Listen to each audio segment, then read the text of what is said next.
Can I be a bit more naive in my next question? Uh, the assumption is when people use this term called person-centric planning, Yeah. and if the planning is from that base point that is dependent on this individual Yeah. who the services are being provided, and whether they are from any culture, Yeah. and if they are, it should be delivered for that person, and should be somewhat custom done Yep. for this person. So in that scenario, which means you don't need to have a multicultural strategy or a CAL strategy or LGBTI strategy, because the planning is person centric.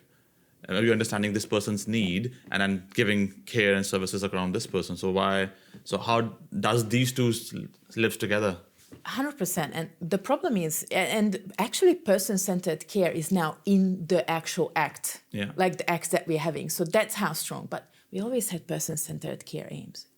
That's the thing of what's changed now, because we write it down in a paper. Now all of a sudden, what's missing is that we're assuming that we have clients who, and again, go back to the act. So the act has the person-centered and has lots of big words: cultural safety, cultural appropriate, trauma-informed.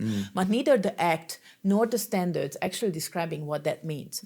And when I asked why not, they said, oh, it's because up for interpretation, because it's an individual experience. Again, going back to person-centered care. But that puts back the pressure on an individual, because now the person has to know what cultural safety means for them. They have to know what cultural appropriate means for them. They have to internally know that, and they have to communicate that to an organization and to a system that never asked that question before. And from the provider side of things, when you have to interpret something that you have never had to deal with or care about, all of a sudden it becomes, well, I'm doing this, you're doing that. There is no cohesive policy or strategy around this. So what person-centered mean for your organization going to mean very different to my organization, because we interpret it this different way. So yes, we can use person-centered care, but without underlining foundation of, all right, can we agree at least on the baseline of what that means, including cultural safety, cultural appropriate.